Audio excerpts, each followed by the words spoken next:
we were in Denver, and now can you imagine who's going to be competing in the Great American Beer Festival? Who's going to take I bet everybody enters a hazy IPA because if you get that rep, if you get that, you're gold, win that right? medal, right?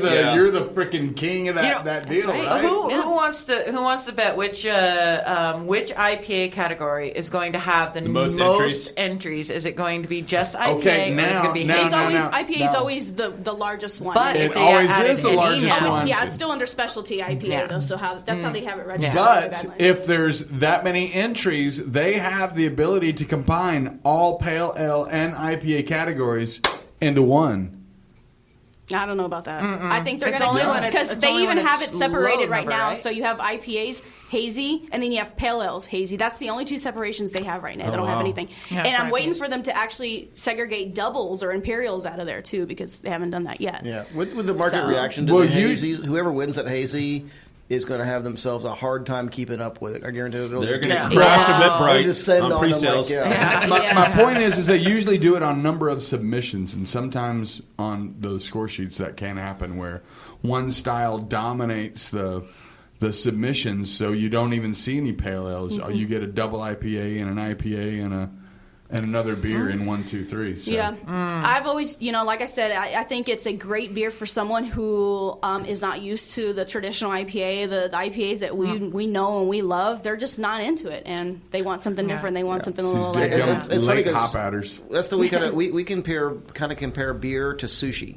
If you've never had sushi before and I slap a big old piece of raw meat on your plate and go, here, eat that, you're going to be like, no. Yeah. But they start you out slowly. So one of the turnoffs on the IPAs is that bitterness. So now you're taking that bitterness out and you're just going for the flavoring side. Right. And people might evolve into the regular bitterness. Well, the joke was, a couple of years ago, we used to joke, if you give somebody that's coming straight from the mass production, the Bud, Coors, Miller, and you give them like an IPA right off the bat and make their eyes bleed and they won't try craft beer again for another, year, right? That's the equivalent of slapping a raw fish on their plate and saying, go for it. Right? I'm in agreement with Theresa because she had said earlier is like, the stepping stone. We had talked about this, that stepping stone. And like that stepping stone. Everybody needs that stepping stone to get into what's actually, a very tasty part of your life. I mean, you don't have to drink the crap they're telling to you on TV. That's right. That's what we Vision of the County Road calls for. Yeah. There is plenty of, and that beer is so awesome. Yeah, that's so excellent. Awesome. And I will totally take some more as soon as you're ready to pour some. I was actually going to grab some. Ready to sell. I will totally. If you want to sponsor a keg in the green room, we can do that too. All right, we're getting low on time. We're going to have to set up the Galacticos. Okay, well, you set that up. I've got a question for Sylvia. Yeah. So adding Fetching Lab to the growing list of regional breweries that are doing hazy IPAs. I mean, that's I think we're at about 62%, 63% of the breweries in Houston doing the New England style. And so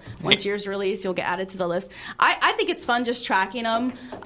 There's a subset, a demographic in Houston where that's all they want to do. They are jumping. They're looking for people that are brewing this style because they know they love that style. And they want it, and so I'm really happy Fetching Labs headed that direction. You guys are going to be great. It's going to be so much fun. We will be consulting you. Yeah, we'll definitely be consulting you. Actually, I will happily taste any beer you put in front of me. Yeah, because any IPAs, I've been slightly vocal about. I've had some good ones. And I've had some not so awesome ones. And the style has not yet been defined yet, so it's okay. Exactly, and so it's not been my favorite style, but I'm like, you know what? Sometimes you got to get out of yourself.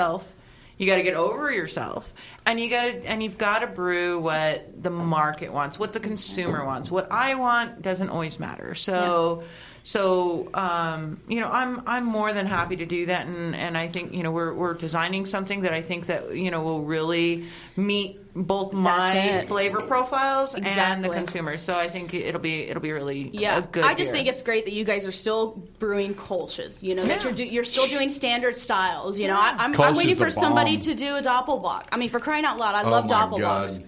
And there's a division. So a nice balance is happening, and it's great. And it's perfect. All right. So Glass Coast Power Hour, the Glass Coast Challenge. Okay, so as par for the course. Your weapon. And of course, I forgot to bring the sheet in here again. Oh my god. So yeah. Oh my god. You got it on your iPad? Do I need to go grab it? Where's it at? Yeah, it's on my desk. In that's a lot of So room. who's playing? Are they both playing? They're both gonna. Yeah, and so far the interesting thing is we've had American Ninja Warrior contestants, we've had astronauts, we've had aquanauts, and the only people who have actually successfully won the first round of the Galactic Coast Challenge has been brewers. Tim Tim Gamble, a home brewer slash Air Force vet slash pilot. Curiosity, we are going to hear the rules on this, aren't we, eventually? Eventually. Well, before you hear the rules, you have to pick which challenge you're going to do. Yep. And that's part of... So I'm going to give you a visual cue, and I'm going to read these over. So the contestants pick one. Pints and paddles. Beer, pong, bounce, from mouth to cup, behind the back, hacky sack style, and free throw. Okay, we're going to let Theresa pick first, and then once that option's off the board, then you have to go. I think I'm going to go with, crossing my fingers, free throw. Okay, yeah. Just to be frisky, I'm going to go with from mouth to cup. Ooh, another, I've got to admit, I'm impressed with the number of times this has come up. Because when Mike suggested it, I was not sure. Opportunity to go first or go second? Ooh, let me go second. Now, do you want to go second with the same ping pong balls that Brett did? No. Okay. No. All right. I was going to give you the option that might, there might be. She's like, no. Here's a brew test for you here, guys. You know what star sand is, don't you? Oh, yeah. Do you happen to have some? Actually, once you do the mouth to cup, we're going to let you keep one, and we're going to auction off the two others on our eBay site. Okay. We're going to have to try to assign it, And, All right. Does he need it? Yeah. Mr. Brett. The brewmaster from Fetching Lab, mouth to cup balls. From here, starting bid $15. one leg touching this corner, your inner leg, or one leg touching this corner, however you want to do it. You have to spit that cup into there, and the pong into the cup. Right? All right, we have 3 cameras, and we might be blocking all 3 of them. I'm not sure. It doesn't matter if it bounces, as long as it goes in the cup. That one. Okay, so I just have to get one in there, right? As long as your leg is touching there, and you get one in the cup, you have 3 tries. You're in. See, you should have told me the rules ahead. Of short people, I got to make it past this forest of. Oh man! You can switch legs. You have a clear shot. No, he's true. It's true. Okay, move to your left just a tad bit. There you go. Oh, there you go. There you go.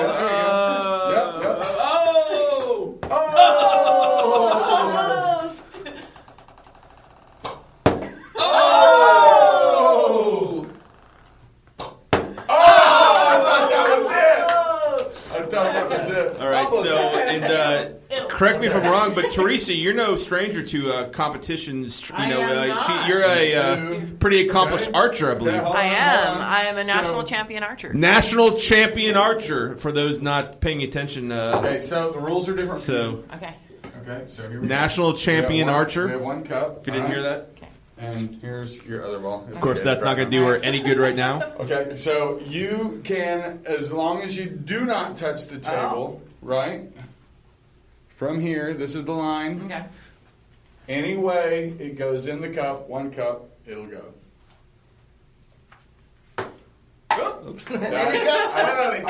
You're right. That's the smartest. That's the smartest way to go, I believe. Beer pong. All right, and Fetching Lab Brewing, that's fetchinglabbrewing.com. And the address is 1578 Country Road, 423 Alvin, Texas. Oh, yeah, you did. All right, but solid. Okay. Yep. Of course, Muddy Mike's got to take a shot. Oh, nice one. Rim shot. And that was the Galactic Coast Challenge. And the competitor Theresa, she's not done yet. She's going to keep going. She's going to be spreading balls all over the studio table. I'm not quite sure how to take that. Yeah. You just said balls all over the studio table. That is true. I did just say that. You did. We love the beer. We love you guys. We're so proud that we have breweries like yours in this area that are taking pride in everything they brew and really taking a heart to it and keeping it home and promoting dogs and family and keeping beers good and fresh tasting. I really love this Kolsch, and I really hope that it catches on and everybody loves it. This is the new fad is Kolsch, in case you're listening. Right. Let's see them brew a Kolsch. Let's see them brew a Kolsch. The new old fad, right? I mean, let's see them brew a Kolsch. We stay from the old world to the new world. Absolutely. You know.